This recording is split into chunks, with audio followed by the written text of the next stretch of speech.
E aí, pessoal, tudo bem com vocês? Então, hoje nós vamos dar sequência aos nossos conteúdos aí sobre deixa eu focar melhor aqui, alta Idade Média, né? Oriental. Na aula passada a gente trabalhou Império Bizantino, não foi isso? Então, hoje nós vamos entrar no chamada civilização árabe e o islamismo, né? Ou seja, nós vamos falar um pouquinho aqui das características dessa civilização e também da sua principal característica, que é o Islã, né? A religião muçulmana que nos dias, né, na contemporaneidade, você vai perceber que é um assunto muito frequente, principalmente pelas questões dos conflitos no Oriente Médio, né? Enfim. Então a gente vai desenvolver na aula de hoje essa temática, tá? Bom, o islamismo como religião, ele surgiu só no século 7 depois de Cristo, nos anos 600, né? Antes do surgimento do Islã, você já tinha sim a cultura, o povo árabe, né? Enfim, e suas características. Então, no primeiro momento, nós vamos fazer o quê? Nós vamos fazer um levantamento das características do povo árabe, da cultura árabe, antes do surgimento do islamismo. Né? Então, se você pegar a Península Arábica antes do surgimento do Islã, você vai perceber que aquela região era habitada, né, por diversos povos de várias origens, beduínos, povos semitas, enfim, né? E que estavam divididos em inúmeros clãs. Cada clã era chefiado por um líder tribal que recebia o nome de sheik, né? No mundo árabe, essa terminologia inclusive ainda é muito utilizada, os sheiks do petróleo, né? Você tem os sheiks multimilionários, né? Inclusive donos de times de futebol, né? De empresas multinacionais, enfim. Mas aqui nós temos esse título dado aos chefes tribais locais. Essas tribos, né, esses povos que habitavam a Península Arábica, eles tinham uma economia baseada na agricultura. Você até está pensando, professor, mas ali é uma região desértica, né? Como a agricultura se desenvolvia? A gente não pode deixar de lembrar que no deserto você tem os chamados oásis, né? Que são manchas, né, de abundância ali, com água, com vegetação, que permite a atividade agrícola. Lógico que a agricultura praticada por esses povos não é uma agricultura em larga escala, né? Você tem alguns cultivos, como damasco, tamareiras, enfim, e a criação de rebanhos, principalmente cabras, né, e ovelhas, mas você tinha essa atividade se desenvolvendo. Agora, a especialidade dos árabes era justamente o comércio. E esse comércio com um tipo, né, uma tipificação que é muito comum dentro, né, do imaginário coletivo, inclusive, sobre a cultura árabe, que é o comércio das caravanas. Né? Os árabes, eles eram os grandes transportadores do mundo antigo, do mundo medieval. Né? Então, a famosa Rota da Seda, inclusive nós já falamos dela, né, do Império Bizantino, boa parte dos seus produtos chegava, né, ao Ocidente graças ao transporte das caravanas árabes.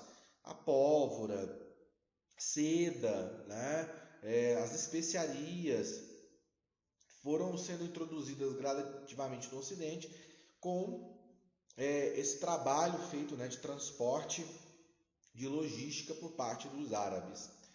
Antes do surgimento do islamismo, os árabes eram politeístas, né? Por incrível que pareça, né? A religião predominante naquela área, naquela região, era justamente o politeísmo. E o principal culto, né, das tribos árabes era a Caaba, o famoso culto da Pedra Negra, né? E vou mostrar aqui para vocês. A gente vai falar essa imagem, é uma imagem recente, porque a Caaba ela foi ressignificada, né, dentro da perspectiva do islamismo. Mas até hoje, né, na Península, na Arábia Saudita, na cidade de Meca, você tem o templo da Caaba, né? Então esse templo existe antes mesmo do surgimento do Islã. Então, pessoal, peraí, deixa eu voltar aqui os slides que eu estava passando para vocês, só um momentinho. Então, o que vai acontecer? Os árabes, né, eles eram politeístas, né, e o templo da Caaba, né, ele existia na cidade de Meca. E a cidade de Meca ela acabou se tornando um grande centro comercial, porque multidões de peregrinos vinham fazer seus rituais religiosos, né, suas orações, e tinham que ter um suporte de uma rede de serviços, hospedarias, né, locais para fazer suas refeições, enfim. Então o comércio da cidade de Meca era muito intenso. E esse comércio ele era dominado por uma tribo, que é a tribo dos Coraixitas. Tribo esse comércio, né, que era dominado pela tribo de Coraixita. Então, você tinha essa dinâmica nessa cidade. Da tribo Coraixita, eu vou destacar a figura de um jovem comerciante chamado Maomé, né, o Mohammed, como, né, no idioma árabe, tá? Maomé, ele participava das caravanas do seu tio, né? Então ele também viajava ali próximo, ali no Oriente Médio, né? Naquela região, trazendo essas mercadorias que eu falei para vocês até a cidade de Meca. E durante essas suas viagens ele entrou em contato, né, com duas grandes religiões monoteístas. É o caso do judaísmo e do cristianismo, né? Lembrando que tanto o judaísmo como o cristianismo são religiões que têm como berço ali a região do Oriente Médio. Então, Maomé ele fez um processo que a gente chama de sincretismo religioso. Ele misturou aspectos da cultura árabe, da religião árabe, com os aspectos do cristianismo e do islamismo para criar sua própria doutrina. Lógico, para os muçulmanos, o Islã ele é fruto de uma revelação divina, né? Então, o Alcorão, que é o livro sagrado dos muçulmanos, ele foi escrito por Maomé, inspirado por Deus, pelo Espírito Santo, a última revelação, né, de Deus aos homens. Mas a gente sabe que esse processo, né, cientificamente falando, não vamos trabalhar com essa perspectiva da revelação, né? A gente observa a questão do sincretismo. Muitos aspectos do Alcorão, principalmente ali, em relação à criação do mundo, da criação do homem, né, é muito parecido com o Antigo Testamento, com o Gênesis da Bíblia. Então isso reforça essa ideia do sincretismo. Independentemente disso, é uma nova doutrina que vai se estabelecer, uma nova doutrina que vai ser criada e rapidamente vai se difundir por toda a Arábia, né? E o islamismo traz algumas características bastante específicas, né? Como, por exemplo, é uma religião monoteísta, acredita em um Deus, né? Alá, né? O único Deus, fundada por Maomé, que é o profeta, que é sagrado, né? Tem o centro de adoração que é a Kaaba em Meca, então pelo menos uma vez na vida, né, o muçulmano tem que fazer essa peregrinação a Meca. É uma religião hoje que mais cresce no mundo, mais de 1,5 bilhão de praticantes, né? O islamismo prega a ideia de submissão, vamos dizer assim, né? De obediência a Deus. Enfim, aqui nós temos algumas características específicas, mas é uma religião que compartilha, como disse, com o judaísmo e o cristianismo vários elementos. Por exemplo, a ideia de desapegar os bens materiais, a vida eterna, o julgamento, né? Aquela ideia de paraíso, de inferno, né? De céu e de inferno, também é compartilhada. A ideia de que você consegue salvar a sua alma mediante boas ações, sendo um sujeito justo, né? Enfim, caridoso, bondoso. Então esses aspectos eles também são presentes na religião muçulmana. Tudo bem? Beleza? Então vamos lá. Depois desse processo, né, de viagens pelo deserto, de sincretizar essa nova doutrina religiosa, o Maomé volta para Meca, né, com os seus seguidores.